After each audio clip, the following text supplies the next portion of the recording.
and welcome to the Successful Bookkeeper Summit. It is an honor to be here and share with you some of the things that I have learned in my journey that have helped me bring not only more job satisfaction, but also more revenue as I get compensated for all work that I do. Today, I'd like to talk to you about how you can get paid to conduct a diagnostic health check. I am Jessica Fox, and I have been a bookkeeper for over 20 years. I am the founder of Florida Virtual Bookkeeper. I am also the founder and host of the Bookkeeping Systems Lounge community, where I help startup freelance bookkeepers get systems implemented, get workflows figured out, and help be better business owners, not just technicians. I am also a trainer and coach for the Value Pricing Academy. I have written a book. I have been a peer bookkeeping licensee since 2019, and I am just very passionate about paying it forward to my community, helping others that come after me avoid the mistakes that I made when I started out. So today's objectives is we're going to cover the importance of a diagnostic review. You may be offering one, you may not. By the end of this session, it is my intent that you will be very clear on what it is and why you should be doing it if you haven't yet.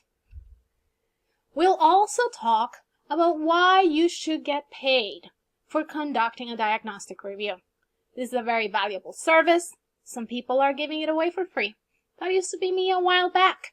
And I will teach you how to overcome that and get compensated for it. We'll talk about how to price this service.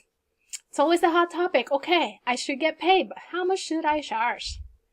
And we'll also talk about resources to help you get started so you're not creating everything from scratch, because I know that tends to be our bigger obstacle. We're told you should do this and go on and figure it out. I want to make sure that you have resources, so all you need to do is tweak and implement rather than reinvent the wheel. So first, I'd like to cover what is a diagnostic review. It may also be called an accounting health check. And I'd like to point out that depending on where you are located in the world, the term review could be associated with an audit of financial statements. So you may want to use the term accounting health check just to avoid the term review. You could also call it a diagnostic assessment. Essentially, what this means is that you are reviewing the accounting file and sample supporting documents before you start doing the work. There are several reasons for this, but it is important that you go in with clarity, that you don't just get a prospect that says, I need you to do my books, and you say, okay, I'll do your books, and then they give you the books and you start doing the work. This is a very important first step before we do that. Why is this important? Well, I've heard this great quote from various top leaders in the industry, and it's so important in our profession. Prescription without diagnosis is malpractice. You cannot give good solutions and accurate proposals if you haven't diagnosed the problem. And unfortunately, relying on what our prospect tells us is not enough. If you've been doing this for any period of time, you probably know by now that is true. It's not that our prospects mean to mislead us. Sometimes they just don't know any better, or they forgot. So we want to make sure that you have a complete and as accurate as possible picture of what you're going into before you start delivering your services. This is why a diagnostic review should always be the first step for a new client. If this is not part of your client journey so far, of your onboarding journey, I strongly advise that after this session, you start doing this for every prospect that you get after you watch this. Every single one, regardless of what they're contacting you for, whether it's just for a cleanup, a one-time project, monthly bookkeeping, all of the above. Because I am passionate that it is that important. It will help you, number one, determine the scope of work. This is critical if you do not charge by the hour, which I don't think anybody should be. If you charge by the hour, I don't blame you. It's a common and easy approach. I started charging by the hour, but it's extremely limiting. There's a lot of cons to it. You're limiting your earning potential because it's capped by how many hours you can work. It's harder to justify your rates because people are buying your time, not your expertise. And you are penalized for becoming efficient and working faster because then you work less per client, which means that then you have the pressure of getting more clients. So that's not the topic for today, but it is something that I'm very passionate about. Now, I know that many of you are probably charging hourly, at the very least for rescue projects like catch-ups and cleanups, because you don't want surprises. You don't know the full scope of the work. You won't know what you encounter until you're doing the work, and you want to protect yourself from undercharging. Extremely valid concern. I had the same concern. I made the same mistake. I had undercharged because I gave a flat fee, didn't do a good determination of what the scope of work should be, and then I ended essentially leaving money on the table because there were surprises. Also, as you get busier, it is important to make sure that you understand how long it will roughly take you. Even if you don't work by the hour, it's a matter of capacity. Because in my case, I am serving over 30 clients.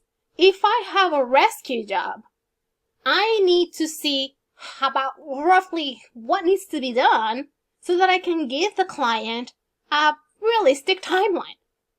Because this is critical if the client is coming to you with a deadline in mind. Say taxes are becoming due and they're expecting it to be done by a certain time.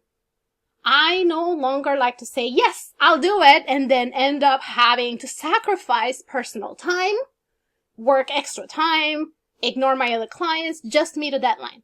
By being able to do a diagnostic assessment beforehand, I can look at my capacity, look at what needs to be done, and then I can give the client a realistic timeline. Now, a little note about that. Here's a little bonus. You always want to buffer for surprises. The surprises are usually administrative, back and forth. Communication with the client, asking for questions, waiting for them to give you things. So when you give a timeline, make sure that you clearly convey that the clock starts ticking once they get you the information. It's not 5 weeks from today. It's 5 weeks from when you get everything that you need. That will save you a lot of headaches and hassles. Now, doing a diagnostic assessment and review will also empower you to solve the right problems. When somebody calls you, they may be sharing with you the problem that is most important to them, but that's not necessarily the only issue, and it may not even be the biggest issue. Sometimes it's because they're not aware of the other issues, they just don't know better, or they call you for the one that's keeping them up at night. Example again, tax deadline. But they may not be realizing that there may be other issues that play. Like, for example, their workflow for recording invoices and payments is wrong, so their income has been duplicated for the past several years. Whatever the case may be.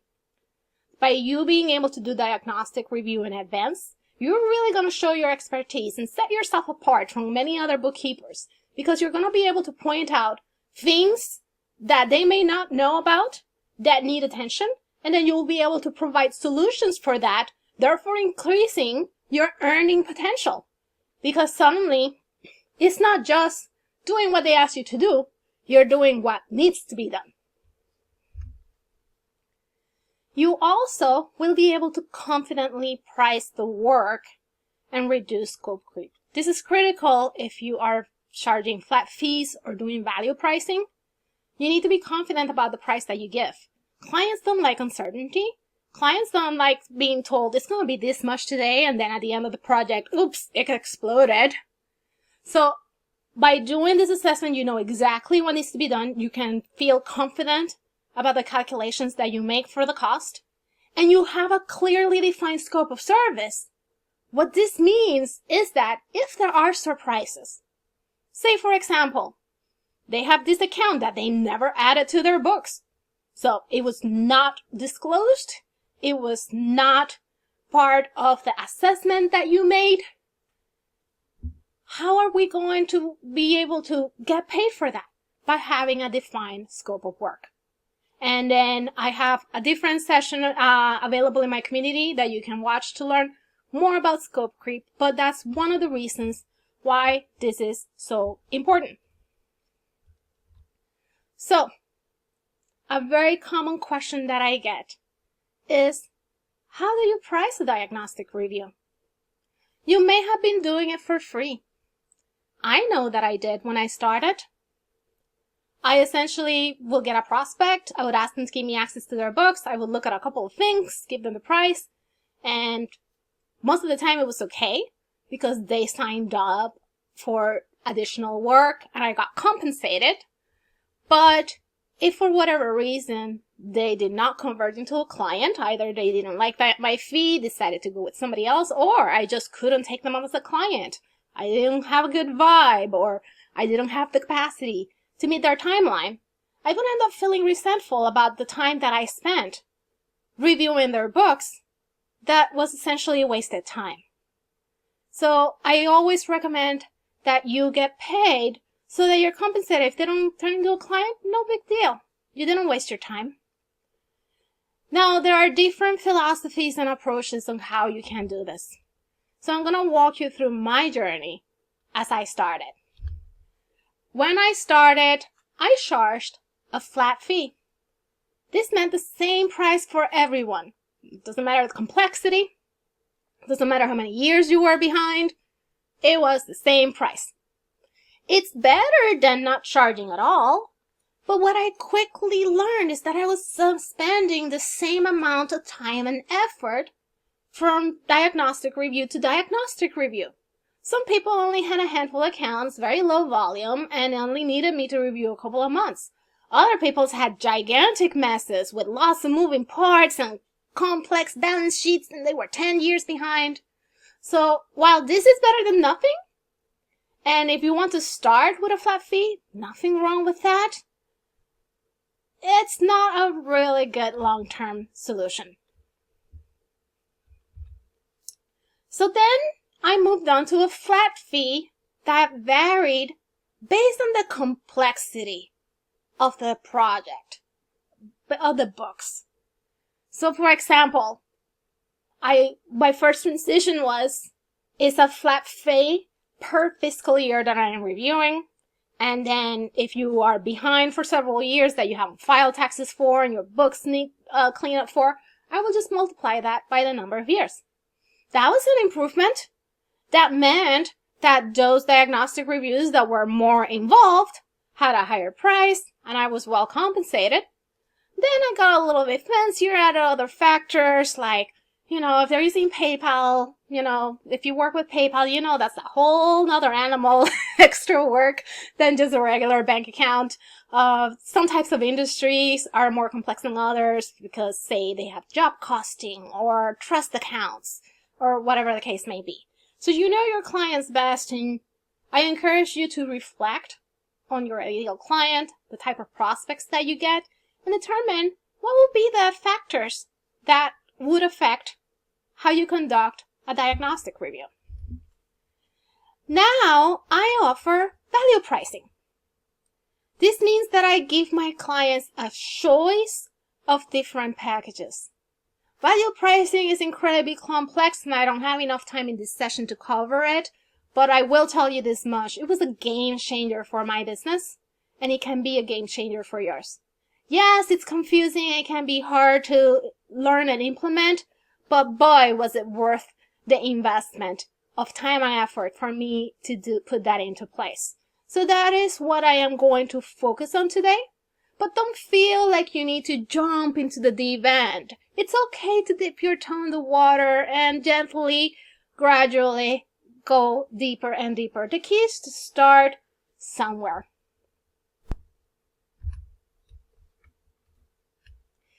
Now, with value pricing, you are giving your prospect choices. This means that I have several package options that they can choose from. And Mark Wickersham is my coach and mentor. Many of you may have heard of him. And he taught me a lot about price psychology. And one of the things that I learned from him is that clients like choice, but they get overwhelmed if you give them too many choices. So the sweet spot is to give them 3 choices. So I have 3 packages for my diagnostic review. And I have found that there's different types of personalities for the prospects that I get. They have different priorities and pain points. So usually there is something for everybody. For somebody that is coming to me in crisis, tax deadline is becoming due and I have done no bookkeeping.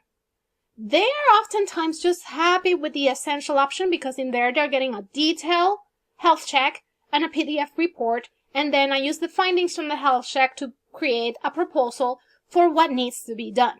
And that's how they care about, they're happy. So that type of personality, they go for my essential.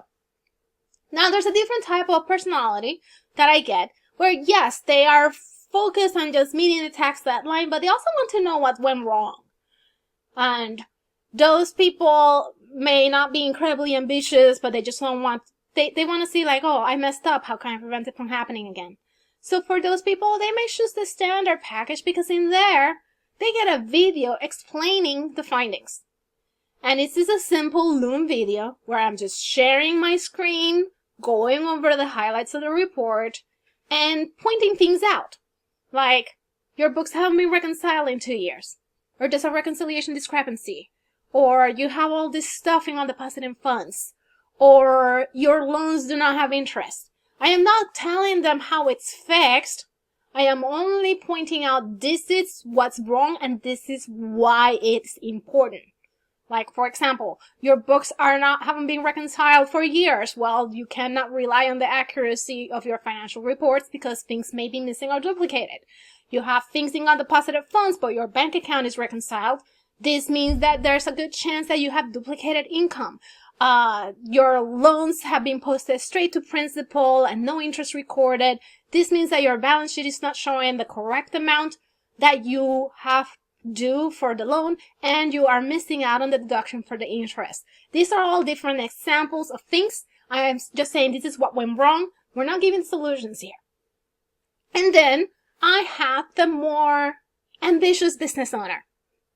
They want to be more involved. They want to be informed and educated, and they value that, and they pay extra for that. So obviously, the prices are different depending on which package they choose. And in my premium package, I explain the findings in Zoom because that way they can ask follow-up questions. I can make sure they understand because they value things. They get faster processing. Normally, my turnaround for a health check is 5 business days from when I receive the information. Not from when I tell them about the health check, but when they get me everything. But those that get the premium, they get a 2 business day turnaround. They also get, I call it an advisory session. You can call it whatever you want. I call it an advisory session because it's their time. They get a session with me via Zoom and they determine what they want to use the time on. For some, the DIYpreneurs, they may use it for training. So I'll teach them how not to repeat the mistakes that they made before. For those that are more hands-off, it may be an advisory session where I am explaining their KPIs or learning about their pain points or configuring customer reports, whatever the case may be. These are just some suggestions. You do not need to copy this as is, but this is just to give you an idea so that you can then tweak and think what are the best approaches that you can take in your business What are the things that you can add on? Now, when there's choice, there's complexity, and it can get confusing to price this. I could very easily just give a flat fee for essential, a flat fee for standard, a flat fee for premium. But like I had shared earlier, doing the same fee for everybody meant that some assessments were more profitable than others. So I use pricing software to make this easy. I love effective pricing software. Oh my God, it has more than doubled my profitability in being able to price more, because the client, the prospect, is involved in the process. I share my screen. They see as I enter the answers to their questions. I give them choices. The computer generates the price, so they blame the computer. If they don't like the price, they don't blame me, because they know I wasn't just pulling up a number out of thin air. And if they don't like the price, we can tweak it. Okay, well, you said you wanted this. How about we take that out? Oh, the price went down. That looks good. So this is an advanced move. And I don't understand if you're starting out, you don't have many clients, or you're not at a good profitability stage. Maybe it's not something you want to focus on. That's fine. Doesn't mean that you cannot value price without it. But it's something that you may want to, keep in mind for the future as a goal. Before I had pricing software, I use an Excel spreadsheet. So you can create one. There are some people that sell some. I don't know that there are any specific for diagnostics, but you can essentially just create a spreadsheet, build formulas with the calculations, and use that. That's what I did when I started. I'm not sharing my spreadsheet because I felt like it was garbage, but I'm just saying it can be done. So don't despair. There are different ways that you can approach this. Now, I want to talk about the process for getting to this stage and doing the diagnostic review. The first step, this all starts in the discovery call. That first conversation with your prospect. This is where you get the ball rolling. This is where you introduce this concept. So my discovery calls, I start by listening to their pain points. Like, I ask them, what made you reach out to me? What are you looking for? I may ask clarifying questions to quantify the pain and uncover the pain and all that stuff. That's just to help me price later. But essentially, I'm first listening.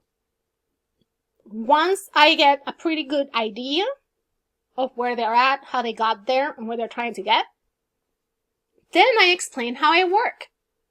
And I tell everybody, the next step is for me to do a diagnostic review of your books.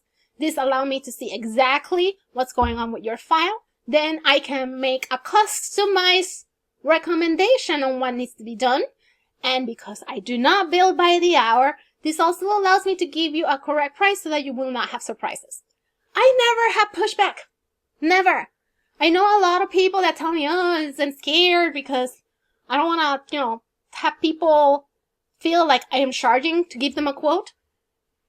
Erase that mentality. That's not what you're doing. You are delivering something valuable. You are delivering information. You're delivering clarity. And they're going to get a report. That's a deliverable. So once you reframe it that way, I've never had pushback. Then we go into the engagement stage. That they become a client. This is a paid service. A client is not a client until they pay you and sign a contract. You should definitely get an engagement letter signed for this. It protects you. It protects them. Once that's signed, you collect information.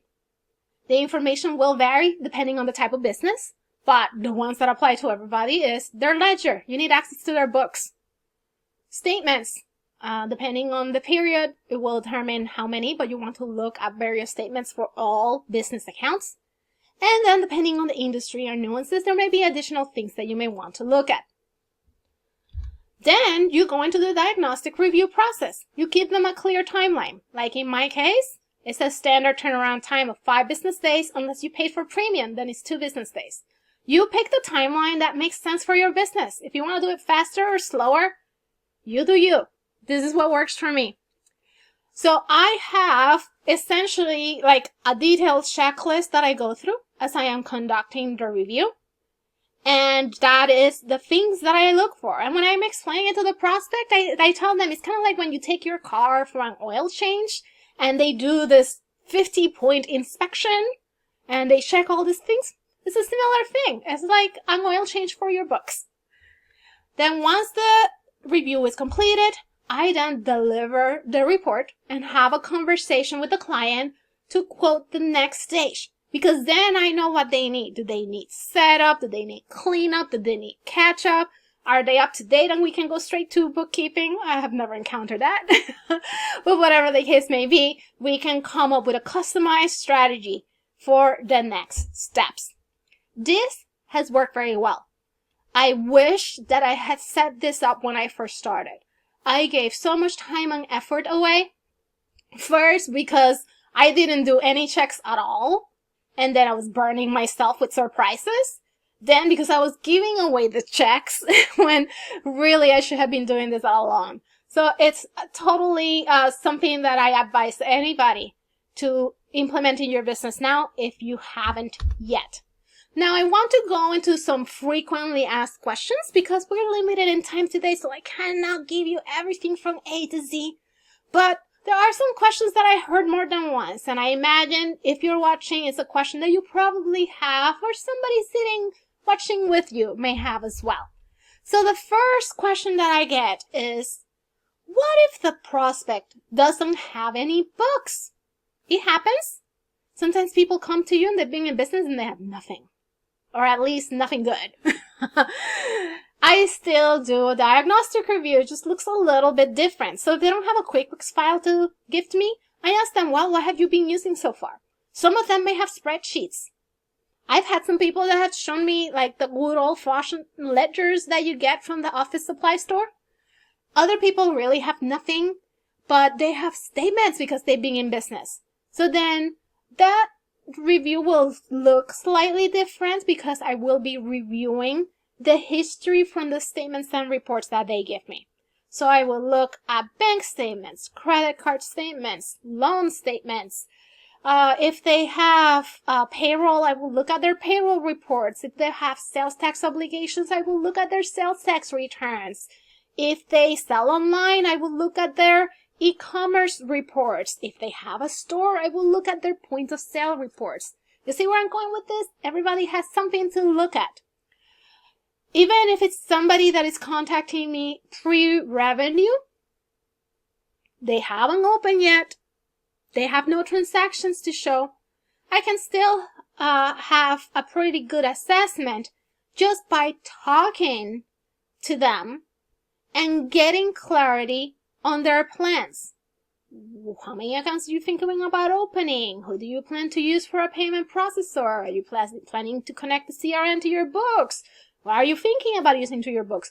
All of those things are valuable information that will help me customize the strategy for the next step. Yes, I'm going to set up their books, but we need to have clarity of what those components, what is the specific scope of service for that setup. So yes, if they don't have books, you can still do a paid diagnostic. Now, what do I look for when conducting the review? Excellent question. I know I had this question at first. When I started, I wasn't 100% sure. There are a variety of things to look for, and I'm going to give you a resource that gives you more clarity and goes into more detail. And once again, it will depend, it will vary depending on your client, type of industry, but some things are the same for everybody. You're going to want to look up at the setup of the file. Is it set up correctly? Does the chart account make sense? Are there duplicate accounts? Are products and services mapped to the correct P&L accounts? You're going to want to look at reconciliation status. Are all accounts in the ledger and all accounts reconciled? Are there old unclear transactions? Are there reconciliation discrepancies? You're going to want to look at their financial reports and drill down on anything that jumps out. Negatives where there shouldn't be, numbers that seem too big, anything like that. So there are a lot of things that you can look into, and I am limited in time, but at the end of the session, you're going to get a link to resources where I will share the most common things to look for. And then you knowing your type of client and their industry nuances, you can then think, oh, these are the things that I may want to look at. Like, for example, in a nonprofit, I may look at their budget, or I may look at if they have restricted grants. Whereas that's something that would not apply if I am serving a for-profit client that is not getting restricted grants. You know your prospects best. Then the other most commonly asked question is, how do I come up with the price? Excellent question. I have given you some approaches that you can take to pricing, but I haven't given you numbers. And this is because this summit is for an international audience. We're all in different parts of the world with different cost of living, different currencies. We all have different ideal clients. Some of us may focus on the tiny startups. Others may work on large businesses. So I cannot give you a number, but what I can tell you is you need to start somewhere that you're comfortable with. Make sure that at the very least, you're compensated for the time that you're spending in this endeavor. And there's no need to limit yourself to that. And on the resources, I will also share a link to a video where I give a little bit of like a under the hood look at how I do my pricing with the pricing software. Because even if you don't implement the software, you will get some ideas of how you can use different factors to come up with your price. Then another incredibly common question, with good reason, is what do I include with the report? I am telling you to give them a tangible deliverable. That is the report. What do you write on that? Well, you're essentially writing the findings of your assessment. You're putting in there like if there's any setup issues, any workflow issues, any reconciliation issues. I don't recommend that you give the solutions because you don't want them to use this as a manual to try to do it themselves. You're essentially giving away too much and then they're probably going to make a bigger mess, but you definitely want to highlight what's wrong. Also in the resources that you're going to get linked to shortly will be the template of my report that I've used and I fine-tuned over the years, so you do not have to start from scratch. All you're going to need to do is change your branding, tweak the wording as needed, and one caveat is I specialize in service-based businesses. If you serve other type of businesses, like say businesses that have inventory or assembly or trust accounts, you're going to need to add those questions in, but at least you will not have to start over from scratch. So here is the link to the resources. You can type that URL directly into your browser, or you can use your mobile phone to scan that QR code. Both will take you to the same place, but in there you're gonna get the sample packages so that you can use that as a starting point to create your own. Tweak it to your heart's content. It's just a suggestion. You don't need to implement it as is. Things to look for when you're doing the review. And also, you're gonna get the template in Word, Google Sheet format so that you can copy and paste it into whatever format you use. If you want to make it fancy in Canva, copy and paste, or just use it as is, add your own logo, add your own branding, make it your own.